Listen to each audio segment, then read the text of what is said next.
It's time for a vacation, and Fairway Travels is here to share great specials for you to choose from. Discover the charm and features of one of Sandal's 16 all-inclusive, luxury-included, adults-only resorts, or a family-friendly beaches destination in the Caribbean. Hey, some changes here. I think we're live. Let me try to play this opening. Something's changed here. We're going to play this opening intro here. For some reason, it's not working. We're having some technical difficulties. I am on the road and trying something new. So let's see. Try this. This entire military is one cohesive, dedicated force. And the threats to our nations, they don't sleep. They're watching our every move.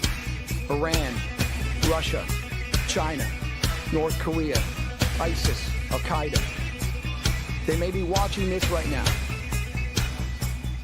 Our military should not be mistaken for a cable news gabfest show. We don't care what you look like. We don't care who you voted for, who you worship, what you worship, who you love.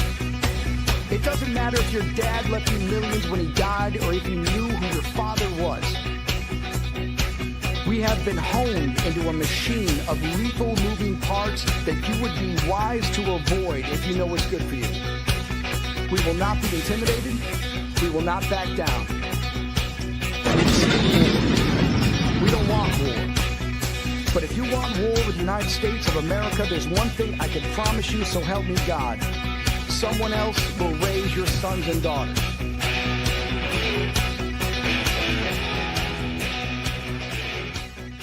Military Broadcast Radio, the station that's giving veterans a voice. Find us on the web at mbradio.us.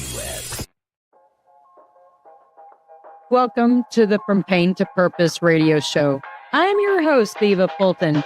In this show, we explore the incredible journeys of resilience, healing, and transformation.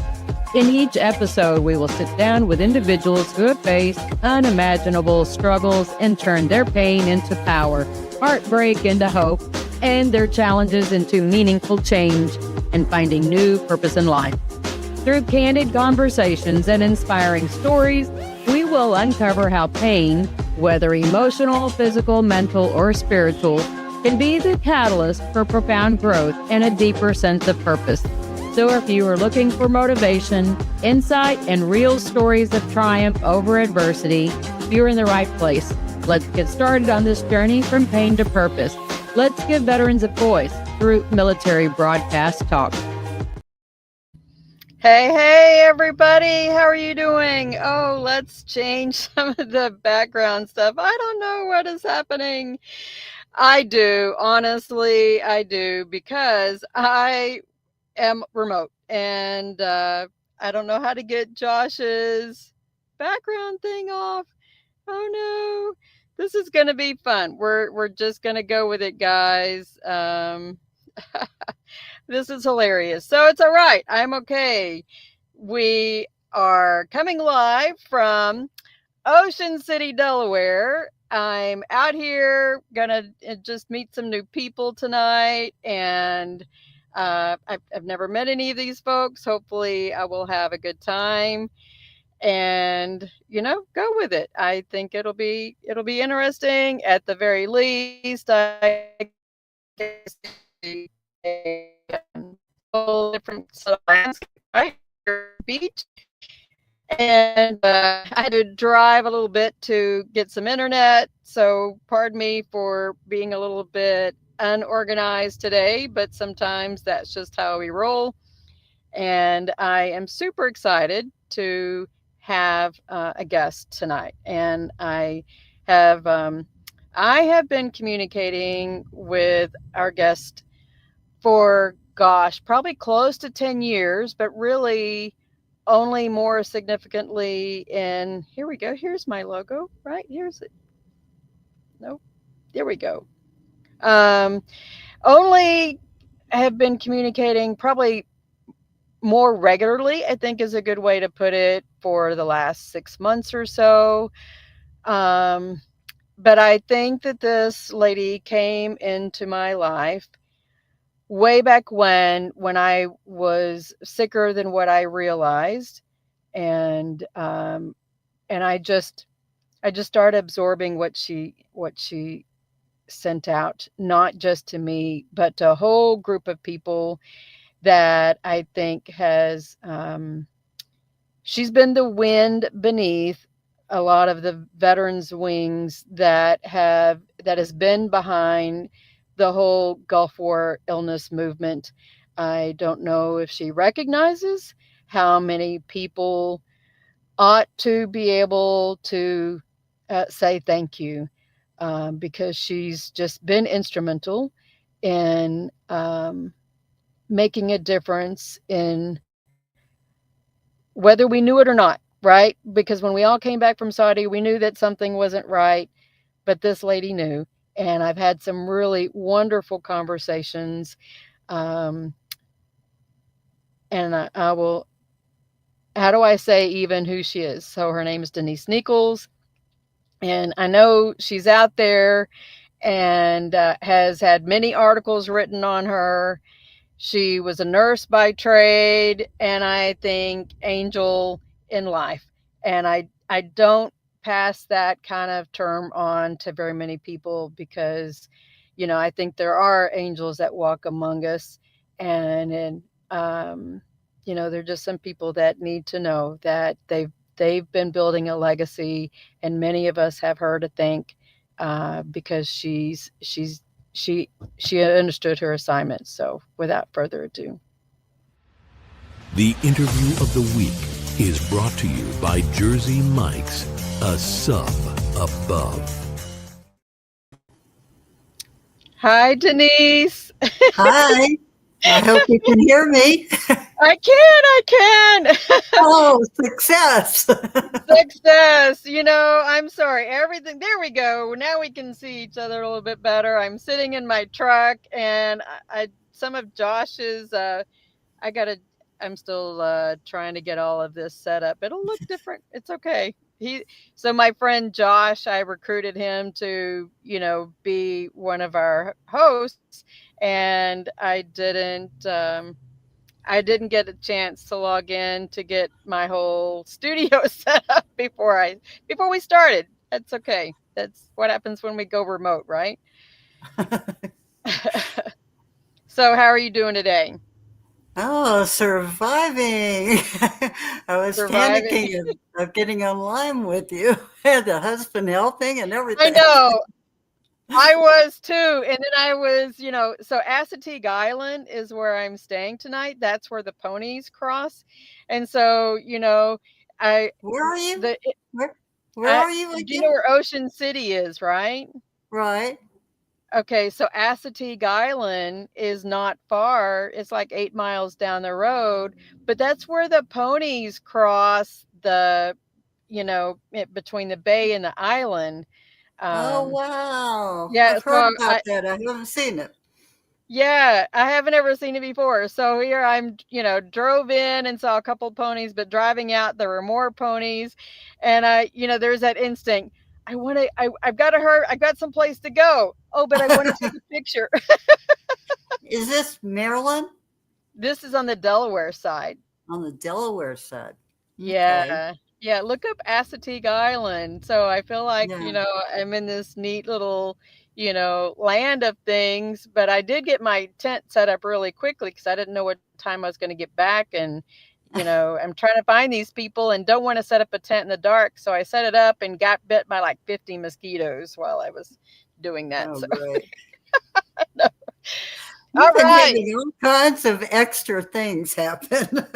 I know. Hey, at least it's not fuel in my eyes this time. So yeah, I just sent you all the stuff on the dry eye syndrome. Yeah. And I took your instructions. I sent some of it to my optometrist, and she's like, I don't know. I have to look at this next week when I'm in the office. She's like, I don't know if I'm qualified. I was like, it's a presumptive. Don't worry. Dry eyes is a presumptive. I just need the nexus letter that's at least, probably connected to my service. But here's all the research for you to be able to see, hey, the presumptive's already there. I just need you Yeah. to write the letter. Yes, she's got dry Well, eye, and I have not seen it on the list, okay, on oh, I thought presumptive it list, was. I thought it but was on the list. under category on the multi-symptom undiagnosed, Yeah. it should fall under that. So refer to the Okay. multi-symptom chronic symptoms. Okay. I'll relook at that then. So I don't want to Yeah. steer her wrong Because then. it's not, we've got the cancers, we've got, all kinds of named items. Okay. But Mhm. dry eye doesn't come up on that list, but it's one of those chronic symptoms that we have. Okay. So All it's right. under the chronic, multi chronic undiagnosed symptoms. I'll send So you the wording. okay. That will help me walk her through it. Yeah. I think what people ought to know. So Denise has been you have been sending out lots of research information since you were able to start getting all of the physicians on board, all these researchers. But it started before that. When you came Yeah. back from Saudi, you told me that you as a nurse knew that something was wrong. Yeah. And you were at one of the hospitals that were in the vicinity where I was at. I was stationed at Log Base Alpha, Charlie, and Echo, and you were in that vicinity, right? Log Base Charlie. Yep. Log And Base Charlie, a little spot on the road. I remember, and that was probably about the time I had to go there once because I ended up with a beetle on my breast during the night. It attached itself to my breast. Um, so I did make at least one trip there, but I also had many. No, I think there were other trips there because I was getting diarrhea when I was there, and they gave me atropine. The one medical hospital I remember real clearly is the one that came from Alabama, a reserve unit out of Alabama. And we received patients from 3 Army hospitals. Wow. So that was one. And we were mainly there to provide the air transport to get you further back. Okay. The 130s are, logistically, they carry all the cargo. Okay. Right. But they can also be air evac missions. We bring on the patient. Well, we have to go on and put the stanchions up and get the straps down. And then we start carrying on the litters from our tent. And what we had at Log Base Charlie was basically 2 GP large tents. And then next door was an area for all the incoming flights that had equipment, logistics. Okay, it was a little small hexagon-shaped tent, with minimal people there to receive supplies. They sit there, somebody else comes and picks them up and goes down the road, okay? But we were mainly operational during the time of aircraft movement. And, we got some calls in the middle of the night. There was one call that I remembered that we had to, COSCOM was up the road from us, okay? That was 13th COSCOM, right? Yeah, I think so. Yeah. It's the only one I know that was in that area. That's where we got our mail from, because it was down Tapline Road toward Kuwait, if you were headed to Kuwait, okay? Yep, that's how we were. Yeah, and so we got a phone call, radio call, rather, not a phone call, radio call, that some people, Saudis, what have you, had run into the tractor trailer. We blocked off Tapline Road at the end of Tapline Road coming toward Kuwait. And then at the other end, that became the landing strip and the runway. So that was blocked off. But a lot of civilian Saudis, I guess, didn't know. And they were traveling at night. Through there. Oh, and man. So they creamed into, one of the trailers, big storage trailers that they had, and Yeah. people turned them into a sleeping area and all that. Right. So they The creamed Connex, the into it. Connexes, it was those Connex boxes. Yeah. Yeah. And so they creamed into that was blocking the regular road. So we played ambulance crew that night. And then another time we got a call from COSCOM that they needed medical help. And we were, I guess, the closest that they could holler at and get up the road quickly to COSCOM. And it was a individual that had gone down, physically. So I remember a crew, we sent one of the nurses and a couple of med techs up the road. That was kind of the emergency ambulance type thing that we had not trained on. It just, you adapt. Right. You adapt. If you're lacking supplies, you're trading supplies with the Army or whoever's your user service that you're there for. And ours was Army at our location. But we had, we were number 13. I think we were the last one along Tap Line because Rafa was up the road from us and Alpha Alba 10 were the two kind of endpoints. And so there was every time there was a log base, I think, is where we set up our tonnage and had another mobile aeromedical staging facility. And what happened was there's basically, at the time, there was 2 group size aeromedical evacuation. They were all reserve, okay? We came under Pope's first air evac, whatever. That was just a squadron. I mean, it was small, So if anything happened like Panama or Gulf War, we were activated, okay? We had people going down to Panama.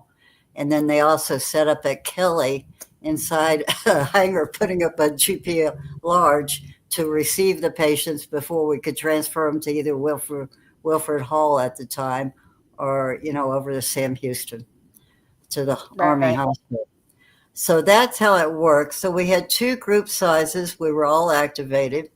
Okay. The 37th out of Florida and 32nd out of Kelly, both attached to a wing, which had aircraft and all that. So that was our duty. And that was outlined as the improvement from Vietnam, of how air transport, expanded. Helicopter rescue was started in Vietnam. But then, coordinating the Air Force with the Army or the Marines or whoever, that was the development. I have a book on the history somewhere in my bookcase, but talked about the history of how the aeromedical groups got started and all that. So we were part of that. And I was older. Give you a rough estimate. I graduated high school in 1968. Okay, immediately was headed up to Texas Women's University because I wanted to come back to the Houston Medical Center for my training. And I could have gone University of Texas, go down to Galveston to their hospital down there. Could have gone out. I'm smiling because that's the year I was born. So,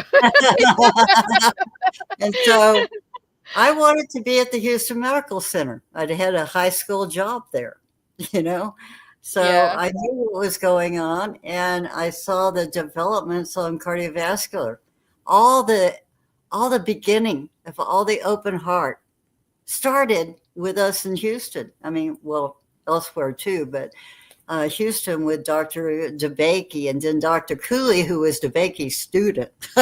And they were kind of competing between 2 hospitals, Methodist and St. Luke's. And so that's, my training. And when we were, we had to either choose Dallas or Houston. Of course, I'm going to go back to Houston. And so our rotations as student nurses included all those hospitals. Right. Except for one that had a nursing,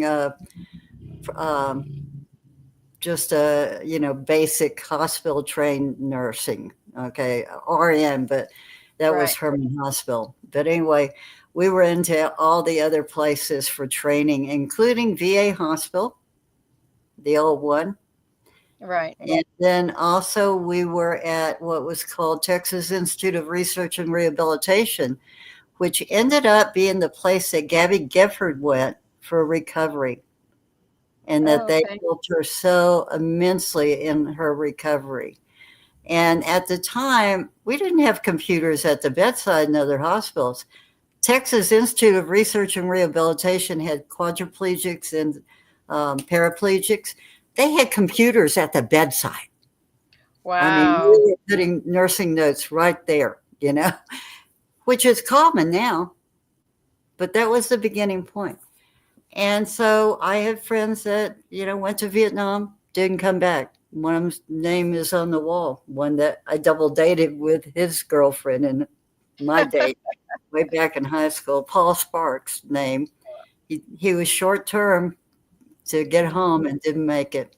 So he's on the Wow. Vietnam wall. We had others that didn't make it back. My oldest brother served in Vietnam. He had a full military career. And what really helped him was he had not the great grades in high school. And he got into Air Force at Lackland, going into basic, and they identified way back then. He's older than me. He's my oldest brother. And so they identified he had dyslexia and taught him how to deal with it.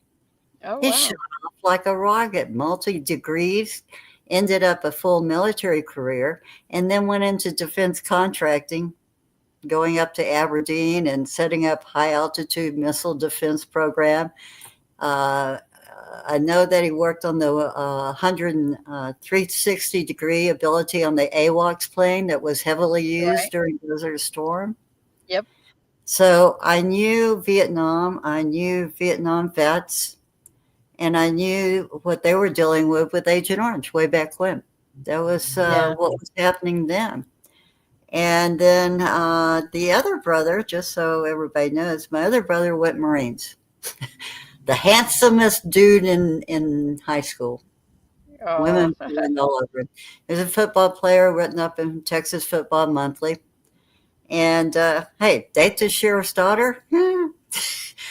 He got told, go in the military or deal with me type thing.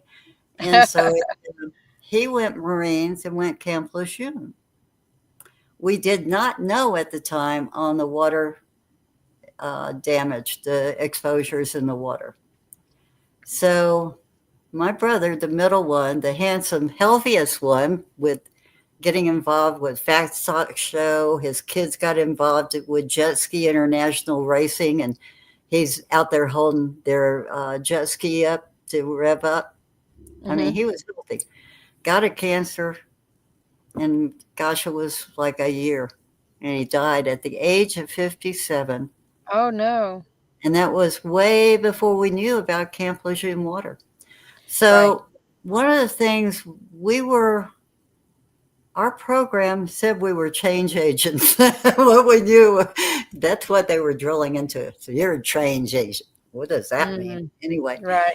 But, I guess it became clearer as going on of the exposures and what was going on in the military. I mean, atomic vets didn't get any coverage until after we came home. I saw an article in the VFW about the atomic vets finally getting some help.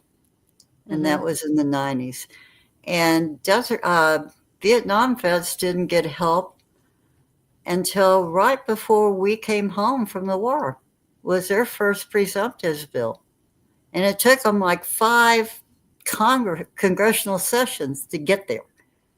So the VBA, Vietnam Vets of America, have been instrumental for us. They were there welcoming us, grabbing us. And we had the first hearing was, I think, the House Veterans Affairs hearing, and we had 5 or 6 scattered throughout the country that were going to go there and testify. One of them being out of Iowa that set up the state task force for GUFOR. And they were supposed to have John Deere's plane and pilot. Somehow I get this emergency panic call of, what are we going to do? We don't have the plane or the pilot or something. Oh my God. who was I to call? Except that I'll take a challenge. And it's been almost, it was early morning when I was notifying the female that was going to get on in Chicago airport. And the one from Iowa was driving on the road, getting to Chicago, get on the plane with her. And there was others across that would have to get there to DC too. I took pledges to cover their tickets. Wow. I know you were telling me a couple weeks ago about getting people's points or miles, donated to try to help get people, not just the studies now, but just the whole process of trying to help get There's veterans to testify. We're just getting in tune. We had one main credit card and we had points and we had never done anything with them. Well, my new son-in-law is a master at all these points. And so ended up, my husband used some of those points just lately to get the airplane and get over to his sisters that needed help back over in College Station. Right. So that's the first time we've used the points. And you also gather points. Like I have some Southwest Airline points that I've used occasionally in the past, mainly before COVID. But that's one way. The other way is, I want to tell you, we all need to find ways to communicate. And the programs, all the things that you're doing is newer ways, okay? Right. But what we had in the beginning, in the very beginning, when we got home, I had a computer. Husband had bought one, and there it sat. I'm going, what do you do with this? I mean, we had them at the unit, but actually having one and, connecting. And what we had back then was we had 2 Vietnam veteran parents of us that were in Texas. And they decided to put up a Prodigy place for us. It was a bulletin board. It was basically a bulletin board. Right.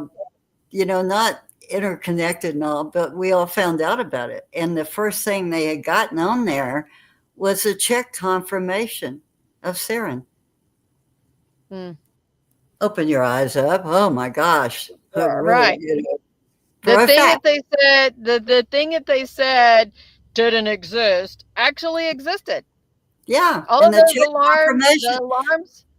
And the check equipment was the best thing they had at the time was the check confirmation equipment that they had. Right.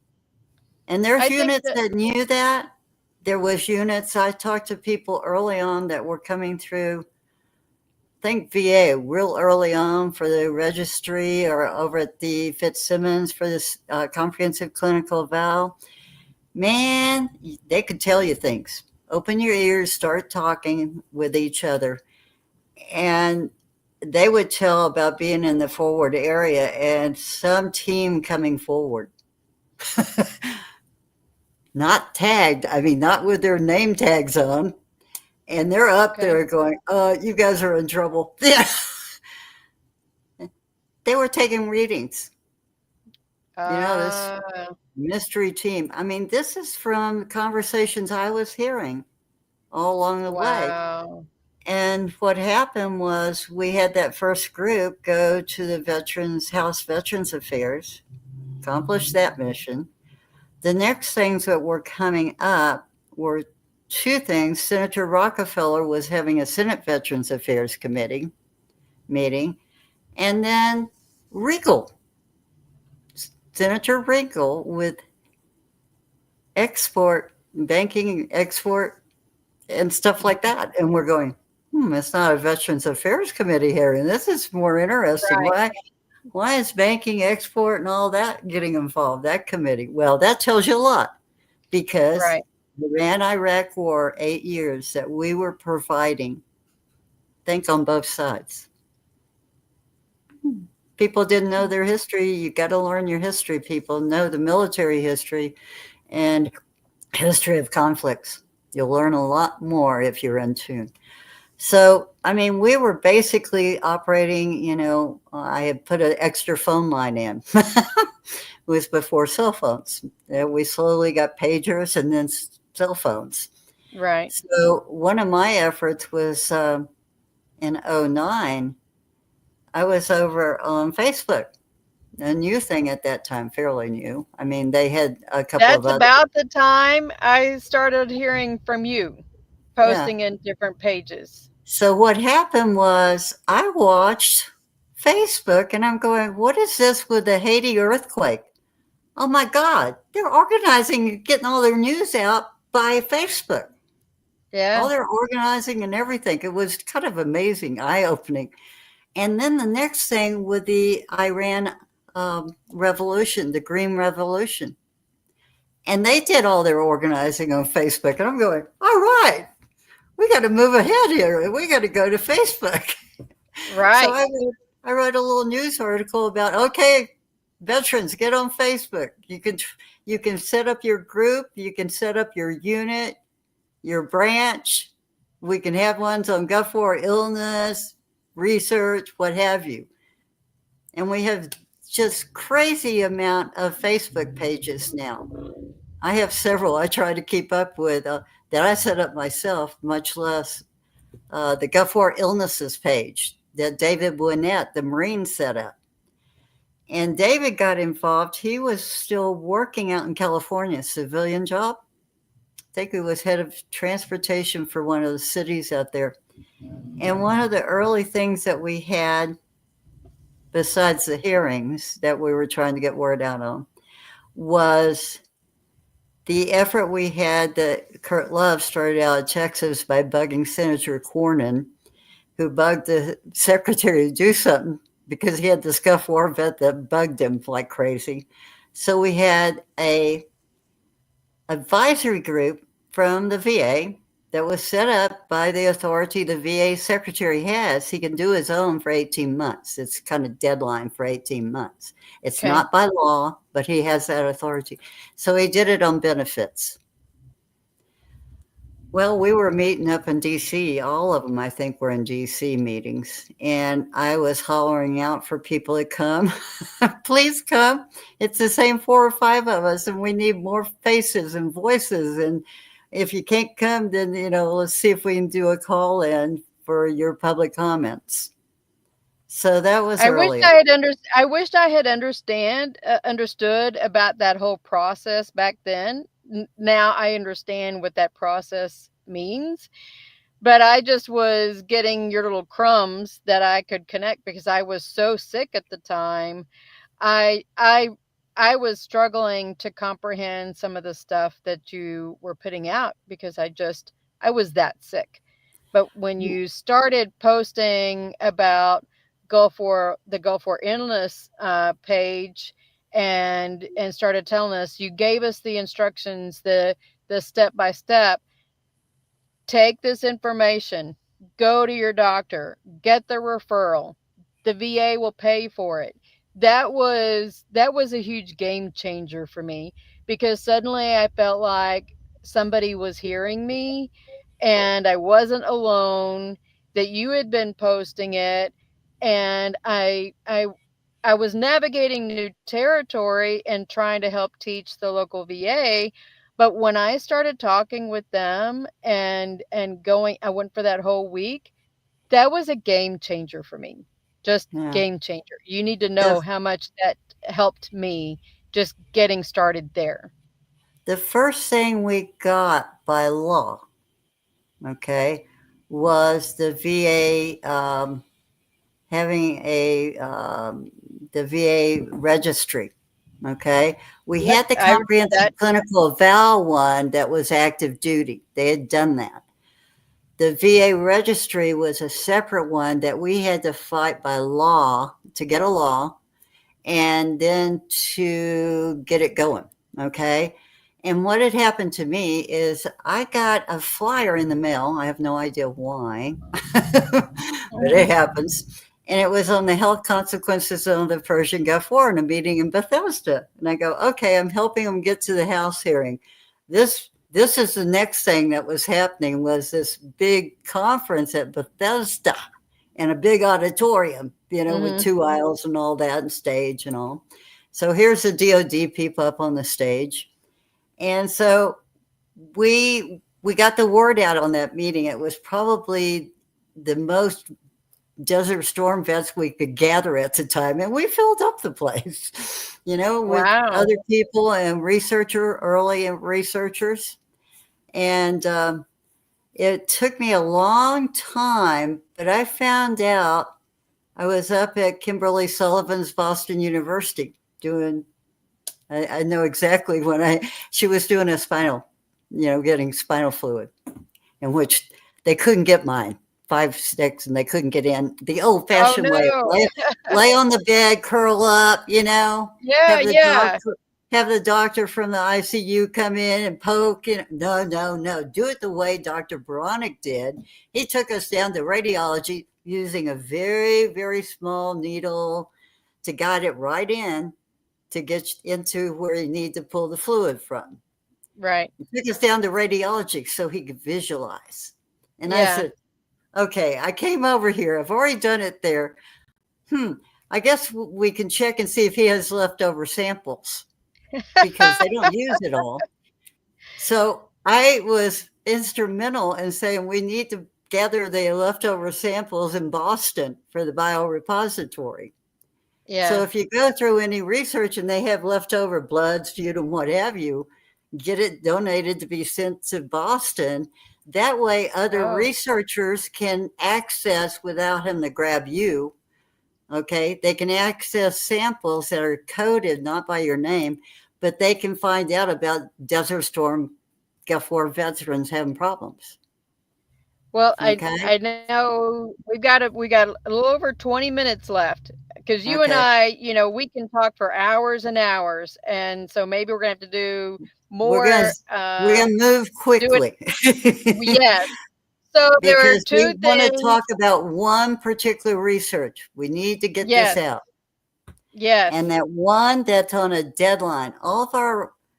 I have to tell people the research that we have funded, that civilian universities and research institutes like Roskamp down in Sarasota, they had no way to help us. We were, we had VA and the registries, and we had the active duty, and we tried to work with both of them. We really did, but they just were doing their normal thing of not knowing what to do about us, okay? So we said, we need help, and we went back over to Congressman Shea's Government Reform Committee on the House side, who had really concentrated on us for 3 years, and then another 2 years on the anthrax vaccine, having hearings and hearing directly from the people, not just from a head commander of the VFW. At that time, they weren't Desert Storm vets. Okay. Right.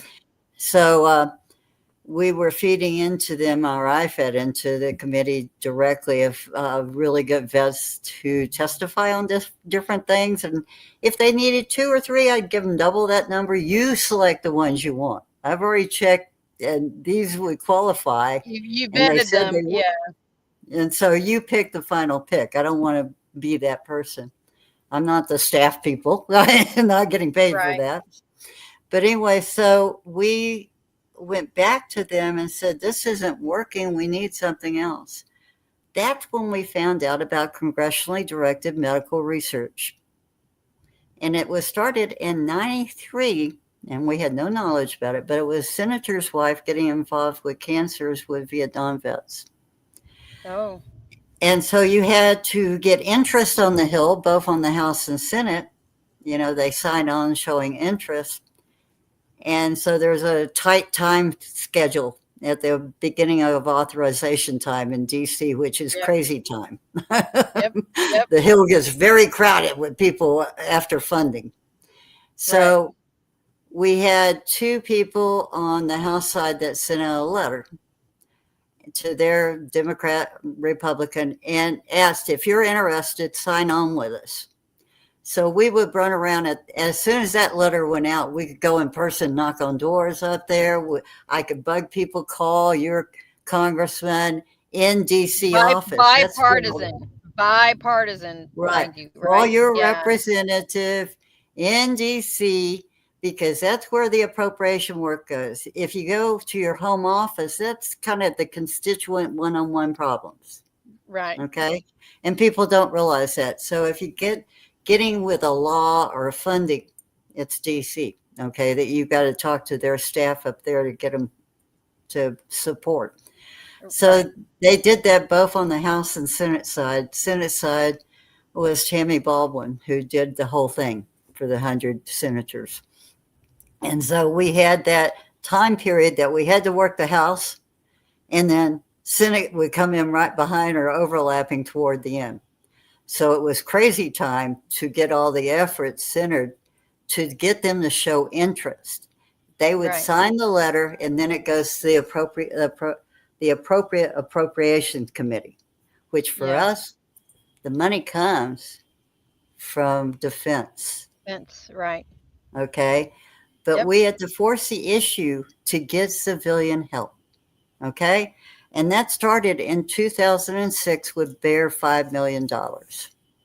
We built up 2022 to 20 million slowly.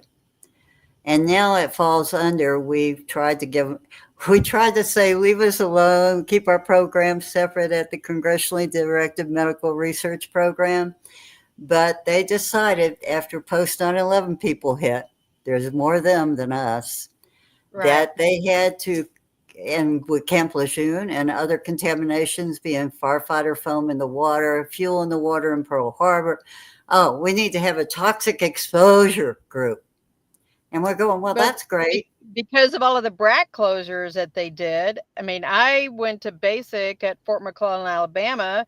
Monsanto's plant was next door. So Fort McClellan, all of us veterans are sick from that as well. Fort Chaffee is where I went to I did PLDC there. That was a BRAC closure. My AIT and BNOC was at Fort Ben Harrison. That was a BRAC closure. I was talking with the in-depth study nurse on Monday, and she was like, you've been all those places and that's all been closures? And I was like, yeah. She's like, I'm pretty sure the doctor will be interested in talking with you. So I don't know if that'll mean I'll go to the next phase, but I'm a participant in the in-depth study. And that next phase will go to NIH. So we're going to jump to the two critical research programs you have to travel to for Gulf War illness, because what happened was we were combined, and our researchers are having to compete with all the rest of the researchers now. So we've lost the amount of studies that we have, and it's not going to get better because the funding is getting less and less for research in the government, totally. Not just for us, but civilians too. Right. So these are critical to finish. And the one we're going to talk about that's critical is the Power of the Diet study, which is Dr. Holton in American University. Oh, and man, I love her. She's awesome. Her phone number, the phone number, call the coordinator, okay, and call them. Okay, there's a survey you can do online. She can send it to you, but I've told her the vets need to hear the voices, Yep. What's Hora's number? I'll type it into the 202. 202. Area code 202. Yep. 885. Yep. 3810. I'll repeat that, 202-885-3810. And she's even given a cell phone number. I mean, we're desperate now. We've got to get the finishing line here. But that number. Hold on. Yeah, Hora is amazing. All right. What's her number? The cell phone number that she gave was 949-554-4504. So we've got two phone numbers to reach her, the 202 number and the 949. Yep. Okay. And, they also have links on the internet and all that. But let me tell you. And I shared that already up here too. Yeah. This study was started because I need to give you the background real quick. Yep. One of the things is we don't have the diagnostic tools identified of what the doctors need. The providers need diagnostic tools that show the damage, okay? And you may get your blood working on, and it all looks fine. Yeah, interesting.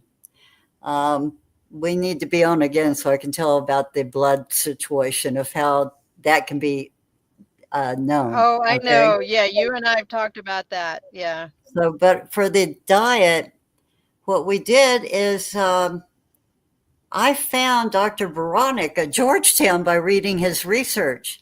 And so what we were identifying was people that worked with the civilian chronic fatigue and fibromyalgia. Those are two presumptives we had gotten early, besides the functional GI, gastrointestinal problems, and the multi-chronic symptoms, okay? Yep. So it ended up we were getting a lot of that interest from those researchers dealing with civilians. I connected with a civilian group early on after getting home because we had things that were strange, you know? Right. So, you know, I started looking into research and I found Dr. Boronik at Georgetown. I went, wow, Georgetown's a great medical university up there in DC. And what I was reading was his research on civilian chronic fatigue and fibromyalgia. So I reached out to him because his spinal proteomics paper he did for them blew my mind. So I called him and I said, hey, if I get you invited to the VA RAC committee that we got by law, VA Research Advisory Committee on Gulf War Illness Research and Gulf War Illness, would you accept the phone call, first of all? Because I'm going to get in touch with the chairman to invite you, you know, to tell what you're doing. Right. So we got him invited and made sure it was going to be in Dallas with Dr. Haley being down there. That was our effort from Ross Perot at Southwestern down in Dallas. So we were having some meetings elsewhere outside of DC. So he got invited, he came, and he presented his work, and he realized that he could help the veterans. Okay. And what he had that he started with was the fMRI diffusion tensor technology. That's a very advanced scanning. And they're looking all through the brain. It takes longer. It's not a CAT scan that you go in and you're done in a few minutes, or one MRI would die, or a PET scan. Those are different. They're very quick. Right. The fMRI with diffusion tensor, you have to be activating the brain. And there's a little 2-back test you're doing while you're in the scanner. So they're looking all through each level of the brain. And he found the problem with civilian chronic fatigue, and his assistants kept looking at those scans, going through them over and over again. Finally, one of them, you know, said, hey, I need you to come look. I think I may have found something here. And it's in the white brain matter. It's a little different than what they have found with civilians. It's a little different, but it's there. Okay. And he also did the spinal proteomics. And he tried one treatment trial. I can't remember exactly how that came about, but it wasn't jump up and down exciting, you know? So he looked around and he knew of Dr. Holton at American University. And he's the one that reached over to her.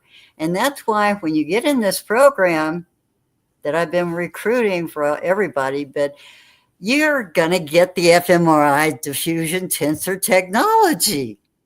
And you're going to have that, you know, and he'll help you. I mean, he's helped with letters and all that to help with our claims. Okay. I don't advertise that because he's a pretty busy man. Okay. But if you're getting roadblocks after roadblocks, you know, reach out and see if they can help you. That's all you can do is ask. It's up to them. Researchers normally don't do that. Okay. That's kind of a no-no. But anyway, but having dealt with us all these years, they want to help some way. But he got Dr. Holton involved, and she had done this study, and I had her, you know, I interviewed her for my little progressive radio network, and I intend to have her back on. But she was helping a friend of hers that was pregnant, that was having these symptoms. and she connected with Let's Change Your Diet, and it helped. Her friend got better, had a healthy pregnancy, all that. And so she has done this study with other population groups, even overseas. So I've found all those research papers she's done. And so Dr. Boronik is to be thanked for going over and saying, hey, you may have something that can help them. And I'll help by doing the scans. And we'll see what we show, besides blood and sputum and everything they correct. So we had the first funding for her study with a small group of 40 of us. And I was in that group. Okay. And we altered what food we take. And it's basically learning to read ingredients. It is. I know. Read. I mean, you're going to be trained. She does your training after you go for your initial visit. Okay. That you're going to get that scan. You're going to get blood work, all that done. That's the preliminary. Yep. Push all the data before you do the change. And then you get your notebook and you get your video conference with her training you. And then you go out and do your shopping, get rid of the stuff that you know you should not be using. And you change your diet. It's a game changer.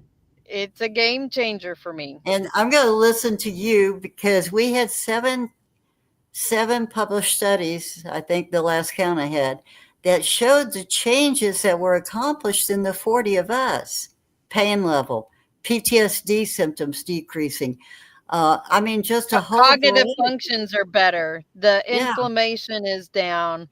So if I haven't made myself clear, audience, I'm one of the latest round. I'm in the latest round of the study. So you were iteration 1. I don't know what iteration I'm in, but I was just there in July, and the numbers, even from the labs that they gave us from in just the 30 days, because I had to go off of all of my, I had to eat normal crappy food and get off of the vitamins and minerals that I take for 30 days and establish a new yucky baseline, and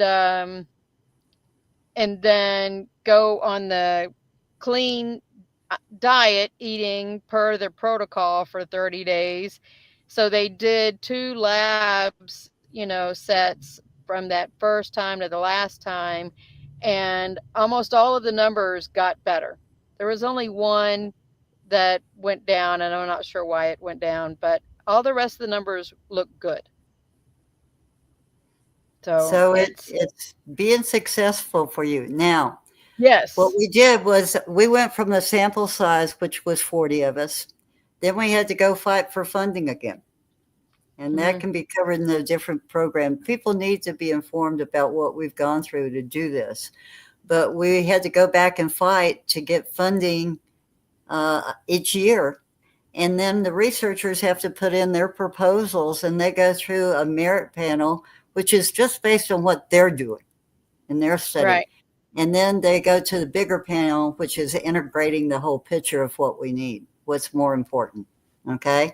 So they have to go through that scrutiny after this proposal that can be 200 pages or more. Okay. Yeah. The IRB is no joke. Right. No. The IRB and I mean, no they joke. have to have their credentials, the plan they have laid out, the cost factor on everything, assistance they're going to need, lab work, the whole bit. It's a huge undertaking for a researcher to go through this. And then they have to go, after they're rated and they get on their awards list, then they have to go through contracting by the Defense Department, because that's where the funds are coming from. So this is hard work, people, to get to this point and then to have one. And we are at a phase 3 study. We need How many people? How many people do we need? On this diet, phase 3 is 160. We're close. That's how many more? Okay.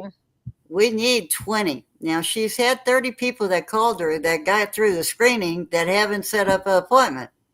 Okay? We need follow-through, people. That's the call to We're action. We running. need follow through. Yeah, we're running out of time. We can take 2 a week up there, 2 people a week. So if you have a friend that gets qualified, you can go together. Okay. The travel's paid for, your place that you're going to need to stay, all that's paid for. They'll Okay. make the hotel arrangement for you, and you can Uber from that location to the university. There was a guy who traveled when I went. He traveled from someplace else. We had 2 separate times, so like 30 minutes apart. So we kind of saw each other, but we didn't really talk with each other. But I saw him at the beginning and I saw him at the end. Yeah. So we need at least 2 a week. And this has got to be done. We are got limited time. It's got to be done by the middle of December. Okay. So we need people more calling. People. Sign up. And she had some being done by, either over at Boston, took a few. I don't know if they made I went their to Boston number. too. Okay. They were having somebody at Boston do the same study, but over at Boston. It was a separate study. And then they had somebody down in Florida that agreed to do so many. I don't know if they met their numbers, but we are short. Okay. From the 160. We are short, and we need to call out. That's why we give those phone numbers, and you're going to put it on the screen again. It's there. For call in, because we need you now. You need to call now. No further delay, people, and this does help us. At least give it a fair shot. If you're having trouble, or if you know a friend, like I have a street party going on today that I'm going to walk down to after the show here. But I walked down and by accident found out I had an 82nd Airborne guy up the street from me that served in Desert Storm. I met him at the street party. Put my hat on for Desert Storm. Really, wear your hats to the VA, wherever you go, to the zoo, whatever, wear a Desert Storm hat. Okay? Yep. We even, Dr. Galam even has her T-shirts. She's got the newer ones. I've got old ones. I'm from University of California, San Diego. So it was one of the things I pushed out to the researchers is give us something to wear. We have our hats. They haven't done hats for us, but we've got T-shirts. So wear that T-shirt and wear your hat, Desert Storm. Wear it to the VA. Wear it wherever you go, and you'll find other vets that'll come up to you, or you'll see their hat and you'll go up to them. I had my hat on one day at the VA, and the policeman that works there at the VA came up to me and goes, "I'm a Desert Storm vet." And I go, grab him. Yay. So let's give out the number again. Hora's cell number is 949-554-4504. The office number is 202-885-3810. Leave your voicemail and how to reach you. Give your name and tell them that you heard us on From Pain to Purpose radio show, that even Denise gave you the info. And, feel free to Google out there, American University Diet Study for Gulf War Veterans. I assure you, it is probably one of the best well-run studies I've ever participated in. I've participated in some others too, but Denise, I can't thank you enough for what you've been doing, championing this for us. And I don't know where I would be physically if I hadn't been getting the information that you've been putting out there in all of these Facebook groups, because you've just been a lifesaver for many of us, and you are wonderful. But I do have to close. A small group that I want to compliment. We've got the ones that were doing documents, Freedom of Information, Paul Lyons, who's no longer with us, 101st. We have Jim Brown, the really master at all the documents, Freedom of Information, and collecting and finally getting it out on a disk and then getting it out on Facebook and multiple pages. He divided it up So it's all over the place. And then Kurt Love. He's kind of a different guy, but We he have to was go. involved in the Texas. We're going to have you back. Okay, but We're going to have you there back, was a okay? small group that are still out there working for our fellow vets because it's going to make a difference. We're making history, people. This was not done for Agent Orange or for... Ladies and gentlemen, thank you for tuning in to Military Broadcast Radio. As we wrap up today's show, we want to remind you that the podcast of today's episode will be available right after we go off the air. So if you missed any part of the show or want to listen again, be sure to check it out.